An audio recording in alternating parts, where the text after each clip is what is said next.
ఈ రోజు మన డ్యూటీ ఏంటంటే మనం వెళ్తున్న కార్ కి జనరల్ సర్వీసింగ్ చేయించాలి. అయితే ఈ కార్ రీసెంట్ గానే తీసుకున్నాము మా రిలేటివ్స్ కి. అయితే ముందు ఓనర్ ఎలా యూజ్ చేశారో తెలియదు కాబట్టి జనరల్ సర్వీస్ చేయించేద్దామని పట్టుకొచ్చాము. రాగానే మెకానిక్ గారు ట్రైల్ కి తీసుకెళ్లారు. మనం ఎన్ని చెప్పినా మెకానిక్ గారు ట్రైల్ వేసిన తర్వాతే మనకి కార్ కండిషన్ ఏంటన్నది చెప్తారు. ఆయన ఏం చెప్పారంటే వెహికల్ మంచి కండిషన్ లోనే ఉంది, కాకపోతే సస్పెన్షన్ కొంచెం ప్రాబ్లం ఉందని చెప్పారు. లేట్ చేయకుండా మెకానిక్ గారు వర్క్ స్టార్ట్ చేశారు. మొదటిగా ఇంజిన్ ఆయిల్ డౌన్ చేసి కొత్త ఇంజిన్ ఆయిల్ వేస్తున్నారు. రెండవదిగా ఏంటంటే ఇప్పుడు వేస్తున్నారు కదా, అది గేర్ ఆయిల్, అది చాలా కింద భాగంలో ఉంటది.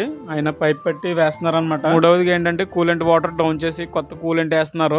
దాంతో పాటు బ్రేక్ ప్యాడ్స్ కూడా అరిగిపోయాయని చెప్పారు. బ్రేక్ ప్యాడ్స్ కూడా మార్పిచ్చేసాము. ఈ బ్రేక్ ప్యాడ్స్ అరిగిపోయిన తర్వాత ఎలా ఉన్నాయో చూడండి. మళ్ళీ ట్రైల్ కి వెళ్ళామండి. అంతా ఓకే అన్న తర్వాత ఇంకా బయలుదేరటానికి రెడీగా ఉన్నాము. ఇప్పటి నుంచి కిలోమీటర్స్ చూసుకుని టైం టు టైం మెయింటైన్ చేసుకోవాలి. మీకు చెప్పడం మర్చిపోయానండి, మెకానిక్ షాప్ పేరు దుర్గా మెకానిక్ వర్క్ షాప్ అన్నమాట. అడ్రస్ వచ్చేసి మల్కీపురం అండి.